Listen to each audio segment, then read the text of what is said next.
intellectualradio.com, its subsidiaries, or sponsors. Encouraging, educating, and empowering you into action. This is Warriors Talk with your host, Lady ReShell. Hello. Welcome to Warriors Talk with author and founder Lady ReShell, where we move away from awareness towards action. It is Testimonial Monday, and our topic for today is cancer support. No one fights alone. We are live on Intellectual Radio. We just heard from the Drive at 5 with Roman. Keep it locked right here on Intellectual Radio and allow us to feed your brain. On the last episode of Warriors Talk, Rizal and I talked about the effects of cancer on family life. You can go over to YouTube, type in Intellectual Radio for any episodes you may have missed. The quote of the day is, cancer is like a teeter-totter. Sometimes you got to go down to get back up. We are grateful for our sponsors. We have Gloria Dotson with Mary Kay. She's catering to all of your beauty needs from head to toe. Allstate with Paula Kelly. She's fulfilling all of your insurance needs in one place. And our newest sponsor is MyLeah Marks with affordable book editing services. And then we have Pastor Michael Richardson with the Emanuel C.O.G.I.C. You can get your spiritual food every Sunday morning at 10:15 a.m. on Facebook. Let's hear a word from our sponsor. Greetings, I am Pastor Michael Richardson. And I am First Lady Anastasia Richardson from the Emanuel Church of God in Christ. We're located at 3058 West Van Buren in Chicago, Illinois. We are building upon a solid foundation. And we're inviting you to join us every Sunday morning on Facebook Live at Emanuel C.O.G.I.C at 10:15 Central Standard Time. And you can also view our videos on our YouTube channel at Emanuel C.O.G.I.C-MR. Once again, this is Pastor Michael Richardson and First Lady Anastasia Richardson, and we're from the Emanuel Church of God in Christ. We are building upon a solid foundation. All right, here are your trending topics for today. Colin Powell, the first Black U.S. Secretary of State, has died at the age of 84. He died from complications from COVID-19, his family reported on Facebook. Powell had multiple myeloma, a cancer of the plasma that suppresses the body's immune response. Powell's leadership in several Republican administrations helped shape Americans' foreign policy in the last years of the 20th century. Those are your trending topics for today. If you are tuning in on any form of social media, please like, share the show, invite someone in on the show who you feel may benefit from this valuable information. My first guest today is a breast cancer survivor using her background as an advocate for SHARE. She currently does outreach through SHARE's ambassador program at the Ryan Center in Harlem and provides information to women about the importance of screening and prevention throughout New York City and beyond. So welcome to Warriors Talk, Lisa B. Jones. Hello, Lisa. Hello, everyone. Thank you so much, Lady. And it's an honor to be on Warriors Talk with such a wonderful panel and all that you do. I thank you for having me on. Thank you. I appreciate you. And my second guest is a two-time breast cancer survivor, mother, caregiver, advocate. She is in charge of the Cancer Care Ministry, motivational speaker, and a volunteer. Her slogan is, I've been where you are, let me help you move to where I am and beyond. Welcome, Karen Hall. Hello, Karen. Hello, lady. Thank you so much for the invite. It's really an honor and a privilege to be here to be able to speak with you. And by the way, congratulations on your Queen Award. Thank you so much. Thank you, ladies. I appreciate everything that you do. And I know that you have some wisdom that you're going to share on today. So I am excited. So our topic for today is cancer support. No one fights alone. So ladies, I'm just going to jump right in here. And I start with Karen first. And tell me, Karen, for you, what does support looks like? For me, support looks like someone just being there for you. It's very difficult to explain the anxiety and all of your emotional turmoil you go through when you first hear those words cancer. And so support is simply just having someone there to listen, because oftentimes we cannot fix what has been shared with you, but just to listen, offer some resource advice, and just be there to support them and ask them, what do you need? And sometimes we even have to just say what we can do for you. How about if I go to your treatments with you? How about if I go to your to your exams with you? Just offer the help to the person that's been diagnosed. Awesome. Lisa, what would you tell someone who feels like they don't need support? Raise your hand if it was me. Yes, I think, let's be clear. I think culturally, I think as women, but particularly Black and brown women, we're raised that is a trait that you honor, that you embrace. I've done it alone. I can do it alone. I was born alone. I can stay alone. Once you get a diagnosis such as cancer, or other diagnosis, or even you don't have to be diagnosed with anything, you realize at some point in your life that it's not just about what you think you need, it's something else. And you have to start curating a team. Now, whether or not you need everybody on that team at every time is a different story. But you have to acknowledge that there are certain things that you're going to need help with. Maybe it's a referral. Maybe it's somebody to listen. Maybe it's someone to do absolutely nothing but to drop off a bag of food. Sometimes you don't want to talk to anybody, and sometimes it takes someone to say, listen, they're not in a place that they can talk to me right now. Let me just do something that I think that would answer a need, or maybe a want. Sometimes all I want is a pint of Haagen-Dazs, that's it. Sometimes I don't want to speak at that moment. That's it. And that's where, as Karen mentioned, what we can do for you and help you get to that point where you can at least acknowledge what you're thinking and what you need and what you don't need. Awesome. Now, these ladies are both survivors of cancer. And what I wanted to know, Karen, was what was your introduction to cancer? Well, I was working hard, and I was stressed out. And so my doctor put me on FMLA. And I said, okay, now I have time to actually just go and catch up on all of my tests, my mammogram. I had not had it in August like I would normally do. And so I just went. And, you get this call that says, hey, you just have an appointment at this time and this date. Okay. Me not thinking anything about it, because no one in my family has cancer. So I just didn't even, that was the last thing on my mind. And when the surgeon told me, it was almost like she was like, wah, wah, wah, wah, wah. So I understood it intellectually, what she was saying, but emotionally, I had shut down. And so then when she told me, so afterwards, I was able to go home, crawl in my bed, do the whole ugly cry. And I had to decide if I was going to allow the cancer to take me out. And then my decision was, no, I'm going to fight this. So you need to be your own advocate, dry your eyes, put on your big girl panties, and we can do this. Okay. Lisa, what was your introduction to cancer? My introduction had started with my mother. My mother had breast cancer when I was very young. She was diagnosed when I was about 7.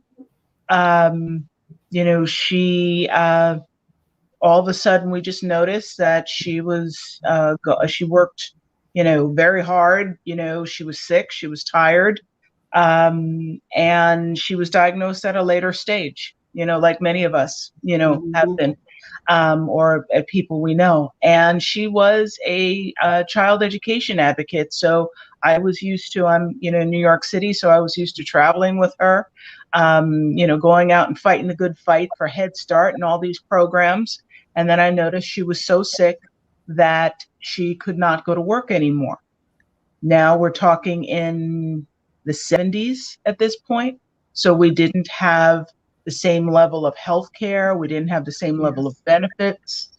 So it really had an impact on her. My father was in the picture. They were divorced at the time, or separated. And so I had that support, and I was the baby of 4. So I noticed it. I'm a big foodie. I was a chef for many years, and she was a wonderful chef. She just could cook anything, right? And I noticed that she would cook for us and then do something different for herself, or if she could eat it all. So the impact was very young and very early. And sadly, she passed away when I was about 10, between 10 and 11. So that was imprinted on my life. So, fast forward, that one, your mother died of breast cancer. 2, that you don't really know a lot of family history because no one really recorded it. And she wasn't as forthtelling about, medical history that way, like many of our families. And 3, you get to a certain age and you start wondering, well, what's my, situation like? Mm-hmm. So at approximately 36 or so, that was 20 something years ago, I was fortunate to have a doctor that said, there's this BRCA test, this gene test that you can take. So I did it. I was BRCA2 positive. So I was always sort of vigilant about that, fortunately. And then the BRCA said you have a 95% chance of developing cancer between 50 and 75, right on cue at 51. I was diagnosed. Fortunately, it was early stage because I was, watching for it. And on my particular case, which is something I advocate for, is I was also diagnosed in the same 6-week span with lupus and fibromyalgia. So it was, everybody wanted a piece of me, so to speak. And the lupus was running the show because my symptoms, lupus is an autoimmune disease, so my symptoms weren't easily recognized. And I was sort of dismissing it as menopause, so what? You're feeling tired, you're this, that, all the same symptoms as menopause. My hair was breaking off, it was falling out. I'm like, all right, it's only hair. Then come to find out that this was lupus and early stage breast cancer and fibromyalgia rather. So that was what started my journey. Of course, the cancer piece, swung in, and that was the first thing they wanted to handle. But the lupus was kind of running the show, so to speak. So any surgeries that I had, any treatments that I had, I also had to curate a team that really could speak to each other. So that was where that initial journey came from, and where we are now.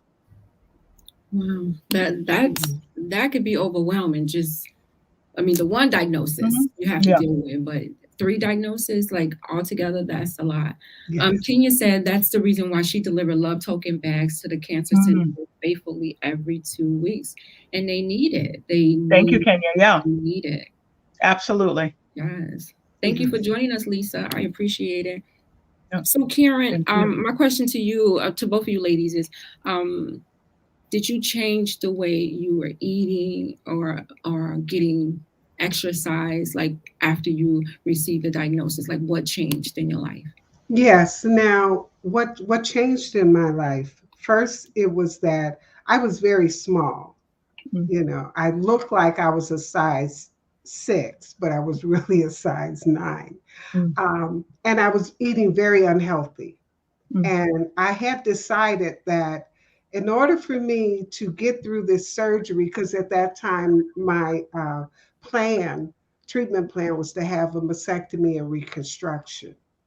So I felt that in order for me to come out swinging, because I had decided I was going to be an advocate and I was going to live, Mhm. I had to basically change my whole eating habits. I was eating all the wrong foods, all at the wrong time, because I didn't have to worry about gaining weight, you know. And so I did. I started eating healthier. I started resting. Okay. I had made the decision that my health was my first priority, not returning back to work. Okay. And so, yes, my finances hit hard, you know.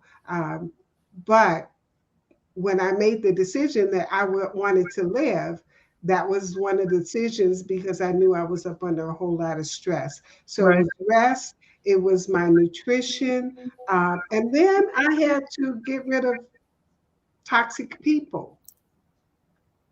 Okay. Um, the ones that, you know, have basically put you in hospice, you know, and you hadn't even had your surgery. So, you know, I had to start, you know, getting rid of toxic people. I did get counseling from one of my ministers because I just really couldn't understand that no one in my family was diagnosed. And here I am having to deal with this. You know, it was hard for me to grasp that. So I did get counseling. And so I started doing all of the things necessary in order for me to survive, being my own advocate, asking questions over and over and over again. They used to like almost cringe when I had my appointments because I would come in there, you know, with my book, with my questions. I have done research on my treatment plan, you know, and start asking questions about that. So my whole lifestyle changed actually because your whole life changes. Exactly. Your what you considered your norm changed when they gave you that diagnosis. And so now you have to rediscover a new norm for you in order for you to live. And don't feel bad if you have to cut people off, Yeah. to protect your sanity. Don't feel bad about that. Yes. Lisa, did you change anything according to eating or exercising? Well, as you could tell by my first answer, the pint of Haagen-Dazs, the only difference was that I started as a chef. So my background was to be a chef and specializing in working with people who had diabetes, heart disease, and Okay. cancer. So I Okay. was teaching at Mount Sinai. I was a chef for about 20 something years, and I was a chef for Mayor Dinkins in New York. So my background was very solidly in food, very solidly in health. I was teaching at Mount Sinai, and I was doing health demonstrations, healthy cooking demonstrations in the 90s. So I had that part pretty down packed. I at one time was working out. I was doing a lot of stuff. So I had that mindset. However, I decided I wanted to pursue other things besides cooking, and I was recruited by a healthcare company as a community relations coordinator. So that was for insurance, and we go to health fairs and stuff. So as far as what Karen said, which is so true, which I'm sure we're both going to talk about later, is the importance of being your own advocate. So I already have the background to make that happen. But because my diagnosis, particularly the lupus diagnosis, had gone on for so long, I couldn't exercise or walk the same way. And that was kind of the kickoff clue, because I was always moving. In New York City, I don't have a car. We walk everywhere. It's like, don't ask me about my license. What license? I've had my permit 3 times, and it's like, that's just what we do. Now, if you want me to drive, I can, but I don't know if you'll want it after we got out the ride. So that's a different story for another time. But I was always very active to say. So for that part, when I noticed that I couldn't walk and I couldn't do certain things, I kept blaming it on, premenopause, oh, you're just gaining weight. Then finding the diagnosis and then finding all of them together, as you said, that was the part that I had to sort of piece together. And once I found out, I didn't want to tell anybody because I needed to wrap my head around it. Yes. So I had to go to therapy and see, okay, am I okay, or am I just pretending I'm okay? Get my team together. My big concern was, oh my goodness, if something happens in my house, I've been so busy being sick, my house looks like a hazmat zone. I would never let the EMT in here. So all of a sudden I went into this, like, I had to declutter mode, right? And so that was my motivation at that time. It needs another one now, but it's a different story because, we've been busy and in COVID. So I'll handle that. And your priorities change. I think what Karen was alluding to, what's top of the pile, is not that big of a deal. What's on the bottom sometimes swings up. So my thing was, get my team curated, my rheumatologist, my oncologist, my cardiologist, every ologist in the family, making sure I had my will, making sure my insurance was good. Anybody owed me money, they were paying up. All this stuff was going down. So that's how it was. And also, making sure that I had, I remembered, the knowledge of, eating right. I didn't have any diabetes, heart disease, or anything like that. So I was fortunate that my slate was kind of clean going into this, but that wasn't anything to rest my laurels on, because you still have to be, as Karen mentioned, you have to be even more vigilant about that. So that's where this, sort of continues. Well, you said something about having to wrap your head around what's going on. And I always say you have to be able to accept the diagnosis and process it before you can talk to anybody else, because you have your own questions. And then if you tell somebody, they're going to have a million questions, like, what grade is it? What stage are you at? What treatment are you taking? You just like, oh, you should do this, you should do that, before you even had a chance to sit down and say, okay, Lord, what am I going to do? What exactly is this that I'm dealing with? So you have to accept it and process it in your mind and then take action on it. Absolutely. And that's exactly what I have to do it. I literally didn't. I told my sister, I told a few, one or two people. And again, I was in community relations. So I know people, I really do. But I was a matter of, and I have a great support team. However, before I opened my mouth up, to, for example, I've all across the board, my every faith has their way of coping. I'm a 35-year Buddhist practitioner. So, we all have our temples and our churches and our gatherings. And they saw me walk in with a rollator and a cane.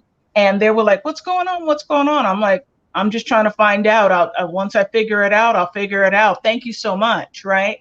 And you're right about in terms of finances and all these things you have to factor in, right?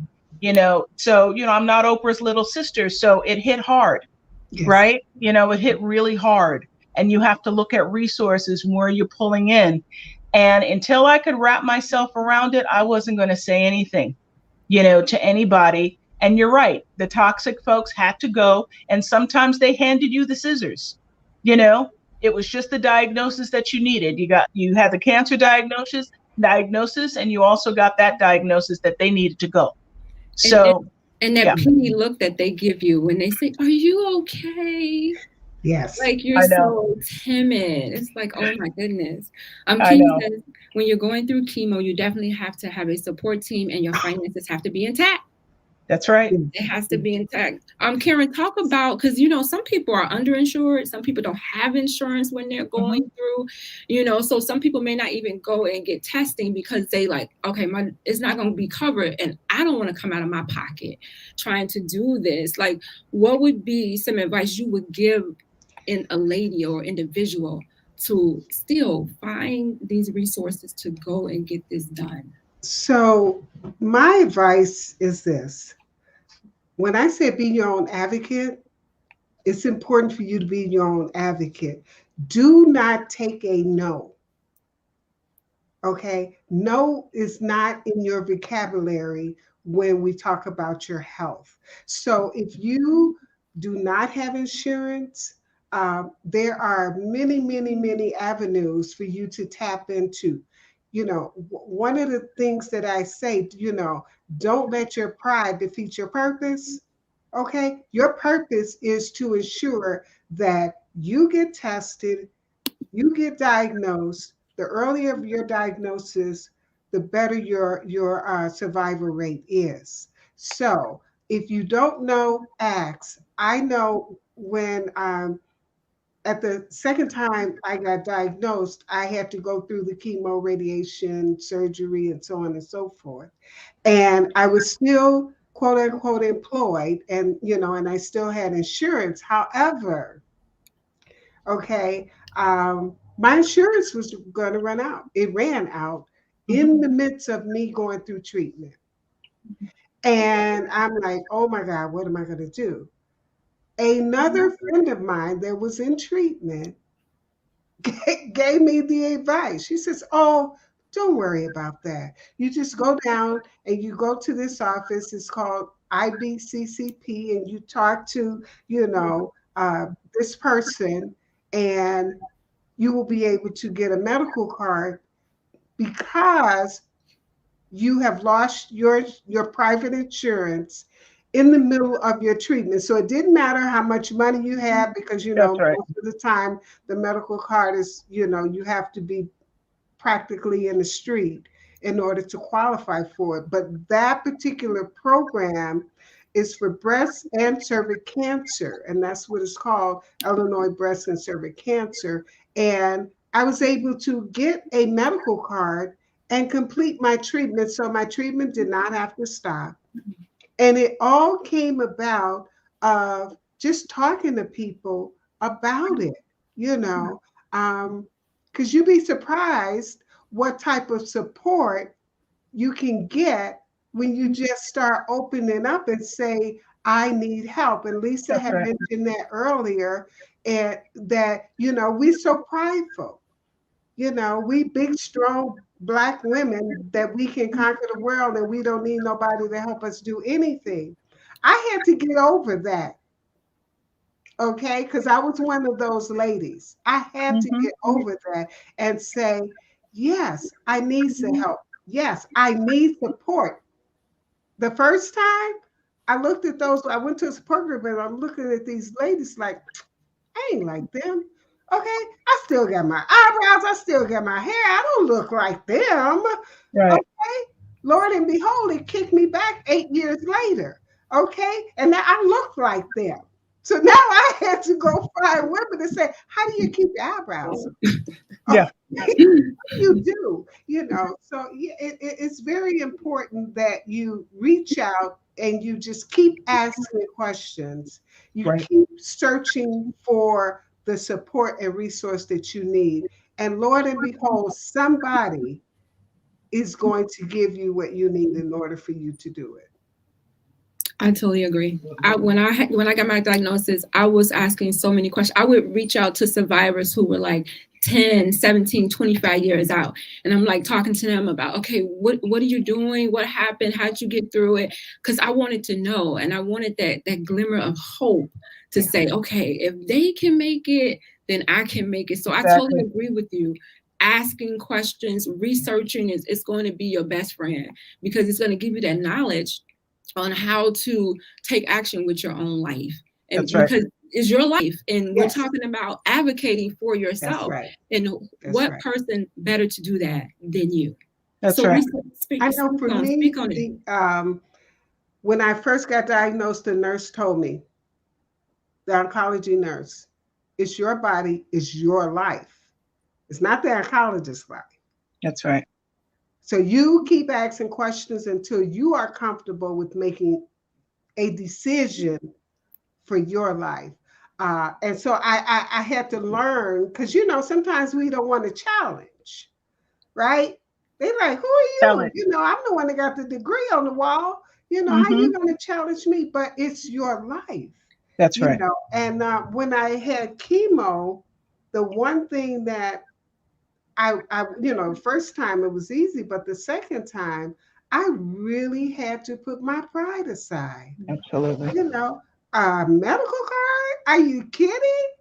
Now You know, a lot of those things we just have to um, decide, that it's better for me. Right. Uh, and the toxic people and all of that. It's better for me to do it myself, Mhm. to be my own advocate. So, lady, thank you so much for having me on this, because this is a really awesome dialogue that a lot of females and women need to hear. If you feel something, if you even think if you think you feel something, for me, nothing was there. Okay, nothing was there. I just did, I just went to go get a mammogram because I was at the age where I needed to get it. So, yeah. Why is it important, Lisa, to see people that look like you when you're going through? Ooh. Tell it, right? It When you walk into a place, and I know I can say this, we've all had some experience where we were across the table from somebody somewhere, and they were talking to you in sort of like this, well, maybe, and they didn't really know your life story, or, and that's okay. We don't walk in, giving them, the memo first and then they meet us. But when I talk to you about hair, if you don't care about it, fine. But if you care all about it all day, this is a big deal. And it's not wash and wear all the time. That's right? That's right. Now, for me, lupus did more damage. That aspect of lupus did a lot of damage to my hair. But I was the type, I always had this like kind of long, wild, thick hair. And I noticed the difference. And when I finally noticed the difference, it took me aback. Didn't mean I was doing my hair all the time. I was like the worst customer in the salon. It's like, is it clean? Is it washed and set? Okay, great. Because I always felt like one of those rotating ducks in Chinatown, because you have to put it on and it's like so much heat, all this stuff. But I like clean hair and I liked it, looking good, however it was going to be. I like my hats. I like this. I like that. So that change like sort of shook me. So the first event that I went after my surgery, now bear in mind, where I was fortunate, it was because I found out early. I had an early diagnosis because, again, I have the BRCA too. So it was, no matter how much positive thinking, which I'm abundant in, how much chanting, how much prayers, it was pretty high probability I was going to get this, right? Yep. So not kid yourself, because we have to deal in the reality of things. You can be as hopeful and as optimistic as you can, and I highly encourage that. But when you see it on the paper, it's kind of like just something you need to know. So by the time it hit, and I was diagnosed, I was early stage. Again, the lupus was leading, or sort of running the show, so to speak. So I didn't have to have chemotherapy nor radiation, although they wanted me to. But because the cancer was early stage and on my left side, I had surgery. My hematologist and radiologist at the time said that he really didn't feel right, and it was a consensus that in order for me, it wouldn't have been a good idea with the lupus running wild for me to have chemo and radiation and still be so early stage. So again, that's when being your own advocate came in. And I said to anybody else who didn't agree in the team, it's like, thank you so much, but I'm a minimalist. Okay. We don't have to go getting a radical mastectomy. We don't have to go doing anything. I have the gene. I don't have a death sentence. Right. Okay. You can always come back and take some more. And while you're there, why don't you go a little lower down and you can take some off, the hips and butt and all those thighs. Go ahead. You want to start cutting and doing stuff. We can talk about this later, but let's go minimal and we wait and we see. I am not looking to put in anything that I do not absolutely need to. And I deliberately curate and pick my doctors in terms of surgeons and non-surgeons. The majority of my doctors are surgeons at this time. Why? Because you have to really come and convince me if we're going to get surgery on some way, or we're going to have chemo, or we're going to add another medication. Because I can get all the good stuff with all the autoimmune diseases that I have. You know, I could get any pain medicine I want, you know, and then some. I'm a minimalist. I want to take the very least for the very most effectiveness. Because if we keep popping pills, and anytime a doctor says you should need this, then you have a pill to contradict this, to contradict that, that's when our bodies decide, my personal feeling, our bodies decide is like, listen, if you can't make up your mind, I'm not going to help you. Right. So we always have to monitor that. And as Karen said, we have to have these conversations with our doctors, you know, and intervene and say, listen, I don't really want to take that. Give me a reason why that would be better. Yes. Like I have rheumatoid factors. I have rheumatoid arthritis as well. And autoimmune diseases tend to group together. You know, it's like they see one and then their broke cousin comes in and tries to get you too. Right. So by the time that happens, you can have 3 or 4 autoimmune diseases, but, you know, let's say one prescription might be able to take care of all of them. Or the fact that I add acupuncture whenever I can helps mitigate a lot of the pain, you know. So, and also anything else in terms of symptomatics or symptoms, you know, I'm looking at what else can I do? Does that mean you really try to get up and walk? I add aqua therapy. I add whatever I can that will eliminate the need for any conversation about another pill. You know, so I keep a tight ship on that. Can I mention like a couple of websites and organizations that will help you? American Cancer Society, if you just don't even know what you need to ask, absolutely call them, because they have a resource bank that's wonderful, and they will be able to send you the right information. You know, don't get so crazy on this internet, because you will basically slit your wrists. Absolutely. Okay, so make sure that you are going to the legitimate websites, such as American Cancer Society. Type in cancer.gov, right, on your search engine, or cancersymptoms.gov. Put a .gov behind it. Those are the legitimate websites that will give you the information.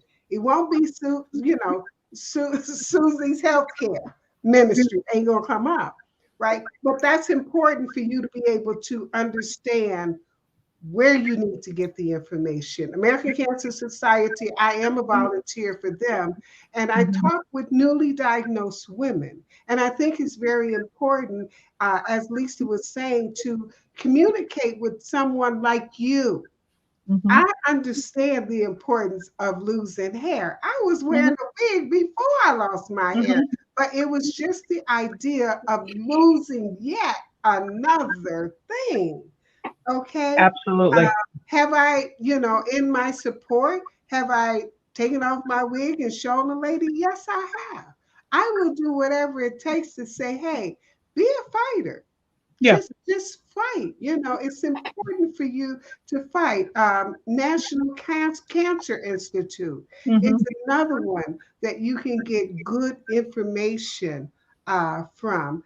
Also, think about your caregiver. If you need a caregiver, right, get your caregiver to support you. It's okay to leave the dishes.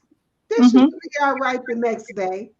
Your body is more important. Think about your body. Let your body dictate how you are going to move. If your body says not today, lay it down.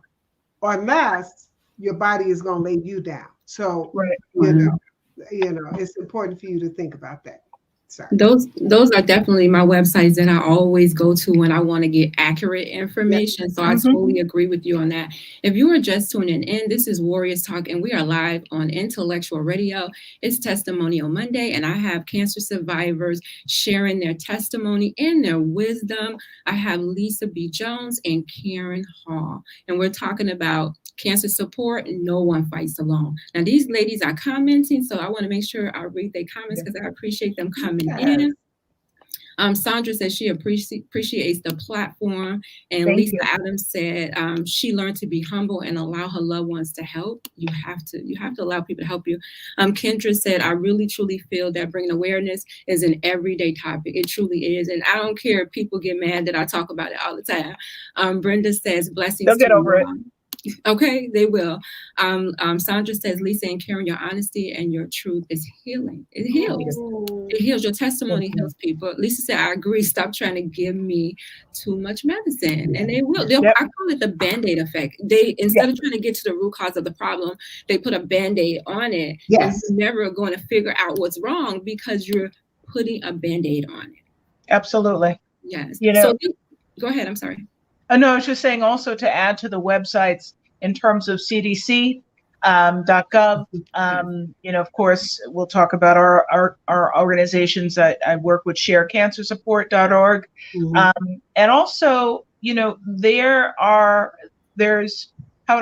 there's differences in the websites. For example, some websites will say a mammogram should start at 50, right? And the other website said 40. Now, I was dealing with a doctor who I was doing. I create sites in my in New York City where myself as an ambassador, another ambassador can go and give out information and talk and engage, because particularly in our community, outreach is important. And I also sit on a van, a mammography van with an organization called Project Renewal. And they do a multitude of services in New York City, but that's through the Ryan Center. They have a collaboration, which is so important. The Ryan Center, which is a federally funded FQ something, and I forgot the acronym, of course, but it's a federally funded health center. And so they have a collaboration with an organization called Project Renewal, who has a mobile mammography van. So once a month, the Ryan Center hosts the mammography van. So I also work with them independently, the Project Renewal. So they go to other sites besides the Ryan site. But particularly when they're at the Ryan site, I go there and I sit on the mammography van. Why? Because then you have scan anxiety. Just the thought of getting a mammogram is enough to really bring on a lot of anxiety. We've been there, the frustrations of this. So I get on there and I have my share information, and I'm like, hey, my name is Lisa. Have a seat. Thank you so much for coming, right? And I treat it like it's my house, right? Hand them a pen, give them a card. When you like parting gifts, thanks for coming. Whatever goodies that we have, I give them a little packet, and I said, listen, I'm a survivor. Okay, so I understand that it's scary. I've been through many, many, many mammographies. Some it's their first one, some it's their 40th one, whatever the case is, we know the anxiety of it. So I say, if you have any questions, please let me know. Sometimes in certain cases, I give them my personal number, and all cases, they have the share number. But I tell them that no matter what happens in there, that we and other resources can help you. If share can't help you, we can guide you to someplace else. If you have a question on the spot, I'm right here. I'm there from like 10 to 4 whenever they're there. And I just sit on the van, or I sit with them right before they get on the van or after the van, right? So that helps in the sense of I've seen people I've been there 3 or 4 years. I've seen them come every year. Now, I'd like to think it's like my witty ways and my this and the that, but it's the convenience of having the van right there in their neighborhood. And there's no excuse because they don't need insurance to do it. If you have insurance, they'll take it. Right. Of course they will, right? Because, why not get reimbursed for the service? But it's telling the women specifically that it's not a death sentence. If anything happens, we know most is not, but those times where it is, And that's if they pick it up on the mammogram. So the difference is in some of the organizations is that one of the doctors was like, no, I'm not going to change it to 50. It's too many false reports if they have a mammogram below 50. I'm like, have you ever spoken to a 40-year-old who just got a diagnosis? Right. Because you're over there saying it has to be 50. I'm like, no, that doesn't happen. Or how about younger? So what she did is she just started looking at all the sites. Now she's a medical doctor, and we agreed that she would drop it to 40 with the referral from her doctor. Or if you have, in my case, had a family history of, because I had my first biopsy at 22. And they gave me all kinds of problems until one doctor said, did you hear that her mother died at 43? May I mention this? I know, we talk about hurry up and make sure that you get your mammogram. For the women that's in the Chicagoland area, University of Chicago is offering free mammograms and diagnostic testing for non-insured individuals. So if you go to my Facebook page, and I will definitely post it on my website, that you can get the information. Another thing that I wanted to share is that even though I am X amount, 10 plus years from my first diagnosis, you still get that anxiety. Exactly. That anxiety never goes away. I had to get a procedure done for my allergy, and I had to go to the infusion center. And oh my God, I just got overwhelmed because it was the same procedure, right? They have to take your blood, they have to put the IV in, I have to wait until the reading of your blood come back, and then the medicine was intravenously, administered. That gives you the same as if you were in chemo. But the one thing I have to mention is always say, whatever it is, thank God they caught it early. So now what's the plan? So that's what gets me out of the anxiety. Sure. Having to go for any type of test or anything like that. I just wanted to do a quick shout out to my president, Sandra. I see she was on the line and she made a comment. But yes, this is critical that we get the resources that we need and also reach for help. The support is very important. Can you talk about the cancer support team? Yes, absolutely. Cancer Support Team is an organization where I'm the founder, where we empower individuals impacted by cancer. I host a support group on the first Wednesday of the month is for cancer survivors. The third Wednesday on the month is for cancer caregivers, cancer patients. I also offer free wigs to cancer patients and women living with alopecia. I provide free wigs. I provide care bags. Just recently, I have gifted the Ingalls Hospital with care bags. That's wonderful. One of the elements that I have adopted, I call it Purses for a Purpose. And what this is we offer for sale free purses that are new and gently used to help support my other free programs. We do one-on-one support. So if you're not comfortable in a group setting, you can do the one-on-one virtual support right now. And so this is how we give back to our community. Just recently, I'm part of a collaboration with Equal Hope and two other breast cancer organizations where we're gifting 100 glamour bags to 100 survivors this month as breast cancer awareness. And just this past Saturday, I had an awesome breast cancer awareness event that was fantastic. So, that's our way of giving back. That's our way of continuing to educate our community, you know, do community outreach so that we can share our information with our community. Did you want to give the website? Yes, the website is cancersupportteam.net. That's cancersupportteam.net. We are on Facebook, we are on Instagram, we are on LinkedIn, and we are on Twitter. And so you can look us up, Cancer Support Team Inc. And Karen Hall, I'm the founder and CEO, and we look forward to serving you. We look forward to supporting you through whatever, wherever you are in your journey. And I call it a journey. It's not a destination, it's a journey. Love it. Lisa, did we get all of the information about the ambassador program? Did you give the website or how they can get connected? To that's Lisa. Oh, yes. Lisa. Hi. Sorry, go ahead.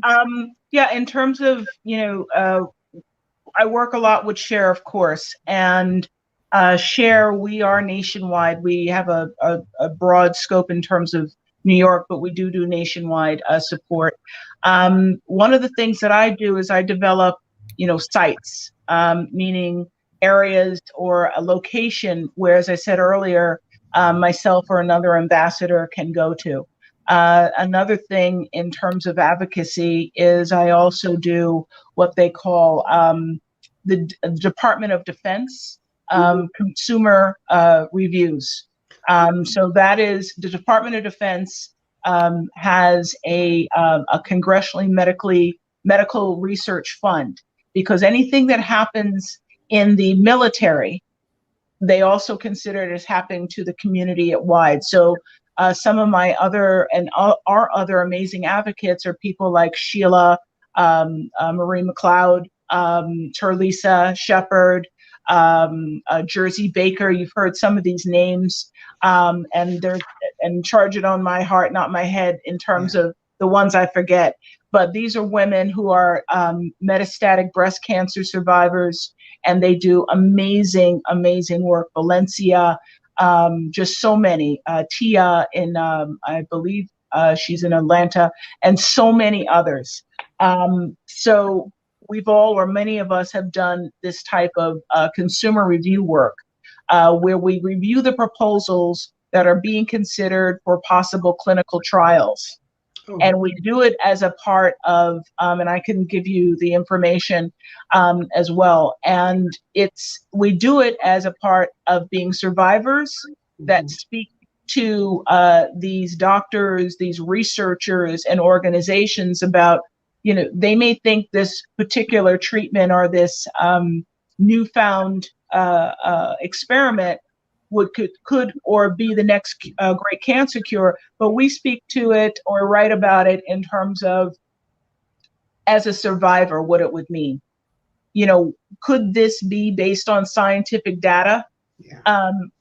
Something that's feasible in our realm as being survivors. So I do that. It's very interesting work. It's very intense, and I'm a mentor in that program, as I bring in other people, or they tell me which ones to mentor. So I'm very happy about that. So as far as the ambassador program, you can, of course, get in touch with me. My email is lisafoodbites, lisafoodbytes@gmail.com. You can also find me on Facebook, Lisa B. Jones. So an ambassador is someone who has survived cancer at Share generally, or sometimes there are some that have been caretakers or who have a particular interest in, because you're not going to turn away someone with the will or experience, right? So if you contact me, I can tell you more about that. We're also doing more projects in terms of we're going into food pantries and giving out information, because in this pandemic, as Karen said earlier, the new normal doesn't just start at home or with your condition. The whole world is in a new normal. You know, I recently did an article. I was interviewed for an article by Siemens Healthcare, which is an international. So it was myself, a woman from India, and a woman, I believe, from Australia, all being survivors, right? So in a world of pandemic, what happened? What did we see? We saw people delaying their care. Their first reports were there's less diagnosis coming out, less data. Therefore, people aren't getting cancer. Yes, people were still getting cancer. They just weren't going to be seen about it because everything was shut down. So now we're dealing with some of that now in different areas, which I'm sure you see. So, you know, we have a lot of work to do. Cancer doesn't stop, so we can't either. But that's really what my focus and Cher's focus is as well. Go ahead, Karen. You look like you want to Lady ReShell, yeah, thank you. I know it's getting close to your time, but I think one thing we need to also talk about is clinical trials. Yes, right. And yes. I think it's extremely important that as African Americans, we get more involved in clinical trials because that determines the treatment plan. That's right. For women. So if all we have is, 95% of Caucasian women, and we all know our makeup is different. Totally. Quite. Our DNA is different. Everything about us is different, with the exception of being a woman. And so now we are forced to utilize a treatment plan for something that may not work for me. And I think it would eliminate a lot of the huge side effects. Yes. Right? I'm having side effects because, this medicine wasn't my catered. makeup, my makeup is, because, let's be real. We have diabetes, sugar, those are the type of, other health disparities that we are faced with, where another race is not necessarily. And so I believe that clinical trials is extremely important for us to get more involved in so that we want to be advocates and we want to be, pro-life. Let's do another step of what we can do in order for the people behind us that can get better. Yeah. You could go to clinicaltrials.gov and find out what type of trials they have. And I just want to say all trials do not involve medicine because I think some people get scared because they think, oh, they're going to give me this medicine and have me sick. No, all the trials do not involve medicine. So it may be a survey. It may be them drawing blood, trying to see, what's going on with your body. If you had cancer. It could just be an opinion. Yes. So it could just be an opinion. Don't get afraid, seek out the information first before you just dismiss it, because Black women right now, we are dying at an alarming rate when it comes to breast cancer. Yes. Our incidents are not as high as the white woman, but when we get it, 40% of us are dying, and they're dying younger, and we're being diagnosed with the later stages, more aggressive. And also because of those co-conditions, you're usually eliminated because, who's the ideal patient for those? Yeah, exactly. If you have breast cancer and you have diabetes, you're normally eliminated.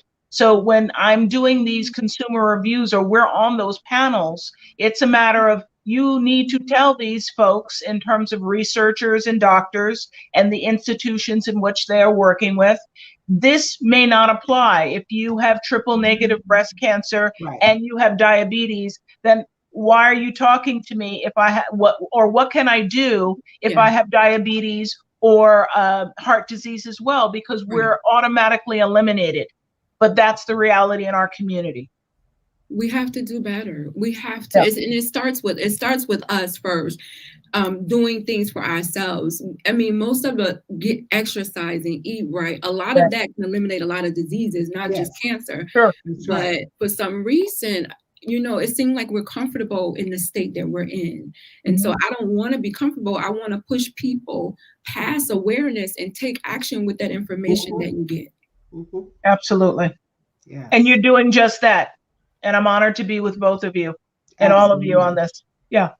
I appreciate you ladies' wisdom and your experience. Like this right here is giving me power. And I just appreciate the energy that you brought to the show today. My last question for you ladies is, when you hear the word warrior, what comes to mind? Okay, Lisa, go ahead. I think of this. I think of just what we're doing, straight back, move forward, stand up. I know I probably wrote something down, but it's like, it's good. In the moment is when you feel it. It's not, being a warrior, it starts with war, but it's really, you want it to end in victory. Yes. Okay, so I'm going to read what I wrote down because I thought what I wrote was really nice. Okay. And it was. So mine is being a fighter, an advocate, a trailblazer. Act out of love, not fear. Set a daily intention. Daily decide that you're going to do something to change someone's life. Do something that you're afraid of every day. Yes. Okay. Mm-hmm. And in order to be able to do anything really amazing or courageous, you need to be able to act in the spirit of fear. Yes. Fear sits us down. Being a warrior, you bypass the fear. So thank you. Thank you so much, Lady ReShell. You do it anyway. You do it anyway. I love that. Do you ladies have any words of wisdom that you want to leave with the listeners today about cancer support and no one fights alone? Step back, take a breath. No is a complete sentence. Yes. You can put please, thank you at the end of it. However, it's still a complete sentence. Yes. But just breathe and reflect. Yes. And move forward. Love it. So a couple of mine is recognize when you need support and act on it. And I mentioned this earlier. Don't let your pride defeat your purpose. Yes. Develop a balanced life. We talked about that. And then celebrate your accomplishments. That's very important because all we look at what we didn't do or what we cannot do, but let's just reflect on what we have done and be happy about it. Know that you are the warrior. You are the one that's out there every day making a difference in someone's life. See, I have to remind myself sometimes. I get so bogged down on what I didn't do instead of what I have done. Yes. And speaking of celebration, Warriors Talk is celebrating our 5th annual Survivors Night of Reflection Gala this Saturday, October the 23rd, 3 p.m. to 7 p.m. at the Ruby Brownstone Infinity Banquet Hall, 10244 South Bend Scenes in Chicago. And I'm so excited because we're going to be honoring survivors on that night. We're going to crown a Survivor of the Year. We're going to award a community warrior that's out there spreading awareness and taking action. And then we're going to financially bless somebody who is going through. So I am excited about that. You ladies, thank you so much. Thank you. Goodness. I love this combination. I really do. I love this combination. I will leave you guys with these words of wisdom. Cancer is not a death sentence, but an awakening to live your best life. Join me next Monday at 6 p.m. right here on Intellectual Radio. As always, this is Lady ReShell with Warriors Talk, where we are changing lives one warrior at a time. Good night, ladies. Good night. Thank you. Good night. You're welcome.